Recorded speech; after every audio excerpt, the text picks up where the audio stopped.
What is up, fellow Hoops fans? Welcome back to another episode of the Last Shot NBA show right here on Little Birdie TV.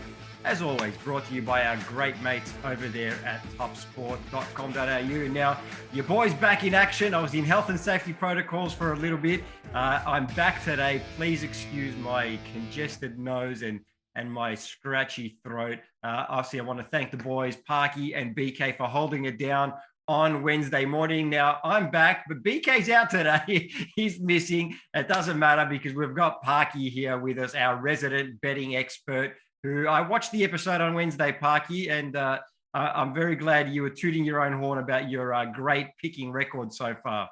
Yeah, and of course, as soon as you do that, you get a reality hit. And we went 1 and 2 on after our Wednesday pick. So, look, we weren't the only ones that picked Golden State to close out that game in Dallas. So we missed on that one, and also missed on the under there. So the total record for the playoffs so far is 27 and 18. So, but I've got a few picks today that I'm pretty happy with. So. Yeah, we hope we can get back on track after the Mavericks messed us up again, as they did in the last series against the Phoenix Suns. They've done it a few times to us. Yeah, facing elimination. Well, let's work it out. What are they 3-0 facing elimination so far in this playoff series? So I think that's not to give away my tip early, but I'm pretty sure that's it's probably going to end soon. But it's great to have you back too, Nick. By the way, it's good. Thank you very much. Have you back. Appreciate it. I should say that you're a game time decision. And then we had another game time decision today with BK. Yeah, BK's. Let's just put it down as a DNP CD for today. Okay, yeah. HD host decision. All right, we're going to get into all the betting stuff a little bit later. As always, Parky, we're going to start off. Let's talk about yesterday's game a little bit, because the Boston Celtics, Parky, who would have thought in January they were 11th in the East. Today they are one game away from the NBA Finals after yesterday's win over the Miami Heat. Look, we were begging the basketball gods for a close game, and the basketball gods kind of delivered for the most part, but boy, was it an ugly game to watch yesterday, Parky. It was. It was hurting my eyeballs at one point. No, it was. It was a 5-point game at halftime. The Heat were up by 5 at home. The Celtics were throwing the ball away and playing terribly. I actually picked the Celtics in that game, and I wasn't worried when they were down 5. But that little stretch that they had, I think it was about 2 minutes 38 to go in the third quarter, and the Celtics were only up 1. And I think it was Grant Williams hit that 3 in the corner. They had a lot of corner threes yesterday. He hit that 3, made it a 4-point. They went on I think it was some huge run, and ended up having a 16-point lead early in the fourth quarter. So they really blew the game out. We thought we were going to get one of those close ones, and they really just blew it out at the end of that third and the start of the fourth, and just put it away. Parky, I was watching this game yesterday. Now, look, a series is not over until it's over, right? Because they could go back to Boston for game 6. Miami could end up winning that, forcing a game 7. Anything can happen in basketball. We know that, right? But I was watching this game yesterday, and one of the things that sort of struck out at me, and I'm sure you probably saw the same thing as well, for the Miami Heat, a big area of concern is the scoring output from their starters. Now, their starting 5 had combined 42 points yesterday. Now, that's on the back of, I can't remember if it was the game before or if it was in game 3 where they had 18 points combined between the entire starting 5. Whereas I've got the numbers right here. They shot just 32% from the field. Look, that's a big concern because Tyler Hero is injured. He didn't play in the last game. We don't know if he's going to be playing in the next game. If their starting output can't get it done, who's going to get it done for the Miami Heat? Yeah, well, that's the problem they're facing. And look, they have got a few excuses. Look, both teams have been hit by injuries, but yesterday's game, you could see Jimmy Butler was struggling. Look, Jimmy's a fighter. He's a warrior. He's never going to make an excuse for anything. But look, his knee must be bugging him. As you said, their sixth man of the year, Tyler Hero, was out, and he's huge. He's huge for them. He's their second leading scorer generally. Yeah. Comes off the bench. So you got your second leading scorer, just hasn't played the last two games. Jimmy Buckets is obviously injured. Lowry he's been struggling with that hammy coming back. He looks a little. Look, he's normally a chunky looking guy, but yeah, he looks a little bit carrying a little bit of condition there. He's not playing at his best because of the injuries. I think PJ Tucker's one of those Jimmy Butler type warriors too. He's carrying an injury. So yeah, look, not to give them excuses. I picked the Celtics when the Heat were fully healthy. So look, I still, I'm still with the Celtics in this series. But yeah, you're dead right. Without their starters, they do have some excuses with some injuries. But yeah, their starters just haven't been getting it done.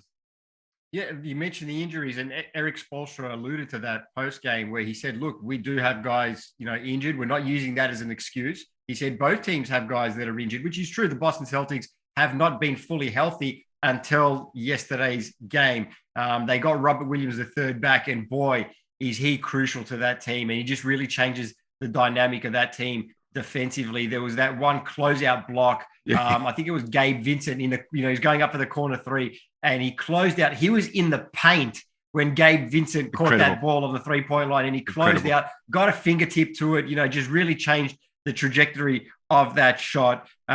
Parky, can the Heat force a game 7, or is this done and dusted? I think it's done and dusted. Yeah, no, I think it's done and dusted. I think they're just too. Yeah, I think the Celtics, and the Celtics are aware of this. I think Jason Tatum's already been talking about how, what was it, the previous series, the Bucks are up 3-2 and the Celtics came back and won. So I think they're wary of the wounded animal, which is the Heat. And look, the Heat have a great culture, and they've got some warriors over there, and they've got a great coach and a great organization. But yeah, they've just, it's just the way Jimmy Buckets is looking, the way this team's playing, the way Lowry's playing at the point. Yeah, it's just it's not going to be enough. I think it's going to be over in 6. Yeah, I agree with you, Parky. Look, this Boston team, they really know who they are right now. If you look at their previous 2 series, first series against the Brooklyn Nets, it was a sweep, but they didn't take their foot off the pedal. They went into Brooklyn, they win game 3, and then they close it out in that game 4 at the Barclays Center. You move on to the next series against the Milwaukee Bucks. They were down 3-2, win a pivotal game in Milwaukee, go back to Boston, close that series out. So I just think that this Celtics team right now, they know who they are. They know what their roles are. Every role is defined on that team. They know how to close out a series. I agree with you, Parky. That one's done and dusted back in Boston. Yep. No, I think so. It's yeah, and it doesn't help also that the Heat are shooting 29% from 3. They in the regular season they're shooting much better than that, so that hasn't helped them. All right, Parky, let's move on. We're going to talk quickly about the Miami Heat. Now, not so much about the Miami Heat, but about a particular tweet that an NBA superstar put out during yesterday's game. The Philadelphia 76ers, Joel Embiid, was watching the game like the rest of us, and then he tweeted this out over here. Miami needs another star. Now, obviously, this got the basketball world talking because people were wondering, is Joel Embiid auditioning for a role with the Miami Heat? Does Joel Embiid want to put pressure on the Philadelphia, front office to get him another star as well? What exactly is going on with Joel Embiid? We know he likes to troll people. Parky, what did you make of this? What I made of this was he's missing Jimmy. He wants to be. He wants to be with Jimmy. He didn't want Jimmy Buckets to go 2 or 3 years ago, whenever it was that. They got rid of him and Redick and decided to keep Ben and Tobias. So I think, look, maybe Embiid's trying to distract from the fact that he made the All NBA second team, and yet he was second in the MVP voting. So I don't know if he was distracting from that. And when you said we've got a Joel Embiid tweet to show to have on the show today, I instantly thought it's going to be him having a go at the NBA about the All NBA selections and the way they do it and the criteria and all that stuff. But no, he's looking at Miami, and I think he's thinking that he could fit in very nicely there. And maybe there could be a super team brewing, because that's what's happened a lot. I think a lot of people say LeBron started it with Miami, but you could argue that the Celtics actually started it with Ray Allen and back in 2008. Garnett and Paul Pierce. But as you notice, I think of the 4 teams left, there's no super teams. They've all been done sort of a bit organically, through the draft. Definitely the way the Celtics have done it, and the Heat and the Warriors, of course, and the Mavericks. So when you think of the last 4 teams standing, they've done it sort of in the, well, I don't know if you want to call it the right way, but they haven't just gone after, 3 superstars or 3 all-stars, and it looks like Joel's looking at or Joel's looking at maybe creating a bit of a super team at the Heat with him and Jimmy and maybe Tyler Hero, or maybe they can get someone else to come along and join them. Look, yeah, for what it's worth, he did follow up that tweet with a couple more. He said the next one after that was Boston just has too many weapons. And then right after that, I think he might have seen the talk that was going around, and people were in his mentions, about that previous tweet. And then he said, "Y'all are stupid, LMAO." So I don't know if he sort of did those to cover up, the intent of his original tweet or not. But there was a little bit of fun yesterday with Joel Embiid on social media. Yeah, no, I think he was watching the game and thinking, you know what, you put me in there. Bam didn't have a great one. He had a good one. I forget what game it was where he had 31 points, but that was when Robert Williams, game 3 when Robert Williams wasn't playing. And I think that's game that he's missed, actually. Yeah. And that's another benefit of Robert Williams. It's not just his defensive presence, blocking shots and that, but it's he takes out the opposing big man. So I think Embiid was just looking at the game, thinking, you know what, you slot me in there instead of Bam, and this Heat was going to roll through the whole NBA. So, I think he was, as we were on our couches watching the game, but he was looking at it from a bit of a different angle. It could be one to keep an eye on during the off-season, Parky. All right, let's get into the All-NBA teams, because I know you've been dying to talk about this. The All-NBA teams were announced on Wednesday, I believe. It was not long after the show went to air. So the All-NBA first and second teams. Here's the first team. So we've got Giannis Antetokounmpo, Devin Booker, Luka Doncic, Nikola Jokic, and Jason Tatum is the first team. And then the second team, we've got Steph Curry, DeMar DeRozan, Kevin Durant, Joel Embiid, Ja Morant. Now, Parky, I know you've got something to say about this. I'm just quickly going to give my 2 cents about this. I actually think the NBA got it right, because people were talking about how can you put Joel Embiid on the second team, et cetera, et cetera.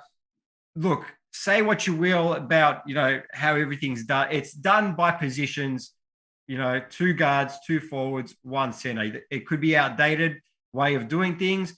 That's the way it is for the moment. And you can't look, I had Joel Embiid as my MVP, but Nikola Jokic won the MVP. There's nothing we can do about that now. You can't put Joel Embiid in the first team over Nikola Jokic. That was my, that was the biggest thing that people were talking about, was Joel Embiid was snubbed and all that sort of stuff. You can't call it a snub when, the guy that's in the team won the league MVP. Well, I respectfully disagree. I respectfully disagree. No, I think there's a lot that goes on these All-NBA. It's how they work out the Supermax deal, right? Yeah. And look, I know he made the second team. It doesn't matter. But no, I just think it's a bit, I think it's ridiculous that the guy who was like a bee's wing from, the leading scorer in the NBA, he was a bee's wing away from winning the MVP. Okay, I didn't have a problem with the Joker winning it. But no, I think they've got to change the criteria. I would have, I think Embiid should have made the first All-NBA team. Simply because. But who do you take out though, Parky? Well, you maybe take out Tatum, or you maybe take out Luka. Yeah, but that's the thing though, which is what I'm trying to say. They're still going by positions at the moment. But they're not going to play. They don't play a game. It's not like they need a point guard to bring the ball down. But that's the criteria at the moment. So unless you take that out, and the NBA says, look, we're just going to pick the best 5 guys to be on that, All-NBA first team. According to the criteria that they have right now, Nikola Jokic got in. So that's why I can't really say that Embiid was a snub or he should have been in, because if you say that under the current criteria and the rules, if you say that Embiid should have been in, the only one that you can take out is Jokic. Well, you could take out, I know Embiid doesn't play the 4. Giannis is sort of considered a 4. So I know it's hard to have, it'd be hard to have the Joker, the Freak, and Embiid, in that All-NBA team. But that's what I think they should change the criteria. But you are right, Nick. That's the criteria, and that's the way it is, and that's the way it falls. But I actually think they should change the criteria. It should be the top 15 players in the NBA, and the top 5 is the first team. The second 5 is the second. It's just there's too much riding on on these. And you're talking about guys' legacies, and when we're talking, hopefully in years to come, and we're talking about the part in these guys, and you talk about Joel Embiid, and you say, oh well, how many NBA all NBA first teams did he make? And look, he's going to make a few here and there. I'm not sure how many he's already made, but that stuff sort of all factors in. But no, you are right. I guess my beef is not with the selection; it's with the criteria. Yeah. So maybe they could do something along the lines of how they select them for the All-Star weekend, where it's they just call them front court players or something like that, and that way you could possibly have an Embiid and a Jokic, and then throw in a Giannis as your front court, and then obviously have your guards or your back court or whatever it may be. Maybe that could be a way that they could do it moving forward. Yeah, because theoretically you could play Giannis at the 3, kind of, and you could maybe have Embiid at the 4 and Joker at the 5, and then maybe it'd be a tall starting 5 if you kept Luka in there as well as Tatum, something like that. But yeah, no, it's my beast with the criteria, I think. Yeah. All right. Well, we'll have to see how that one plays out with the NBA. But we've got to say too, Trae Young will be very happy sneaking into that third.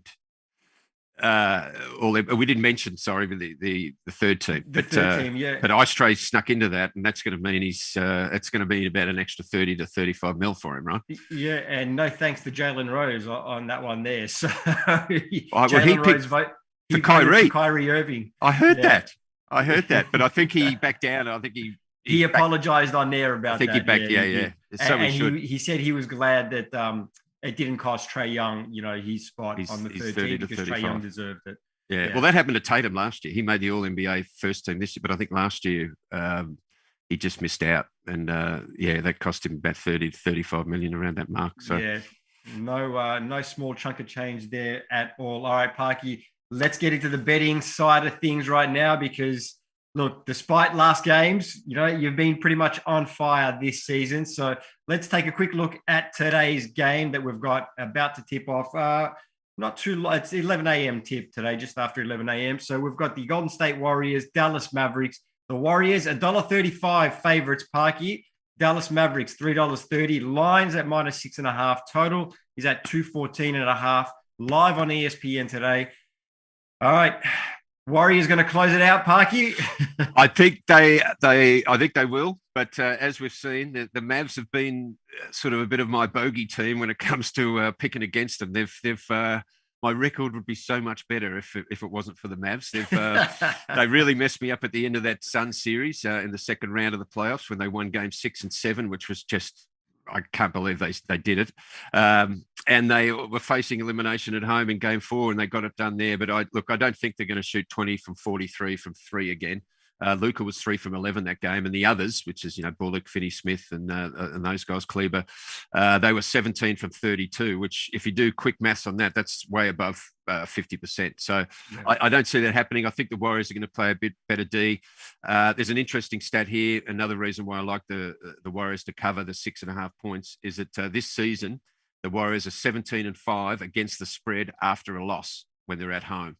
So that's about an 80% strike rate. So I'm happy to go with that. So even though the money's, the stat spread was originally 7.5 early days, but it's come into 6.5. But so I like the Warriors 6.5. As far as the total goes, I'm going to stick with the under 214.5. It's every game in this series. The first game 1 was under, Game 2 was over. And then it was under again, it was over. So I think we're due for an under game. And I just think the Warriors defense are going to tighten up. They're not going to allow 119 points in this game as they did in Game 4 in Dallas. Yeah, I think the Warriors close it out today, Parky. I knew that the Mavericks were going to win one game at home. I thought it was going to be Game 3 because I did pick them in Game 3. And obviously that turned out to be wrong. And then you texted me on Wednesday morning and you said, you want to, get your pick in for the show. And my head, look, I'm going to blame it on the fever and my illness. And the drugs you were on. And everything. I did want to pick the Mavericks because, like I said, I knew they were going to get one at home. But I ended up picking the Warriors, and then obviously the Mavericks won Game 4. But I think the Warriors close it out today. Yes. And you think they'll cover that 6.5? They'll win by more than 7? Because that's what we're talking about here, mate. We're not just talking about whether they're going to win. Yes. They've got to cover. They've got to win by 7 or more. Yep. Yes. Okay. Yeah. I don't think it's going to be super close today. Yep. I think the Warriors will win it by double digits. Okay, there you go. And there's another stat too. I think the Warriors have won the last 10 games on their home court. So that's there you go. So yeah. So I think I think they're definitely going to win. And they've got to win by 7 so we can collect our money. All right, let's take a look at tomorrow's game as well, and then we're going to get out of here. We both think this one's done and dusted, and the money is actually lying with the Boston Celtics too. They're $1.24. Miami Heat, 420. Lines at -8.5. Total is at 201 even. Live on ESPN tomorrow morning, just after 10:30. Parky, what are you seeing from this one? I'm looking at that big number at 8.5. As we've just discussed earlier in the show, and as you've just said, I think this is definitely going to be over. This is it, game 6, but that's a lot of points to cover. So I'm going to actually stay away from that. But what I do like is the under 201 points. Every game in this series is basically got lower and lower as we've gone on. Game 1 was 225, then it was 219 or 229. Sorry, then it went to 212. Then we had 184, and then yesterday's game we had 173 points. So I like the under 201. I don't necessarily think it's going to continue trending down to in the 160s, but hey, if it does, we're going to win that bet. But I think that's going to be in the 180s, 190s. So I like the under 201 in that game. What do you like, Nick? Are you going to make an official Nick pick?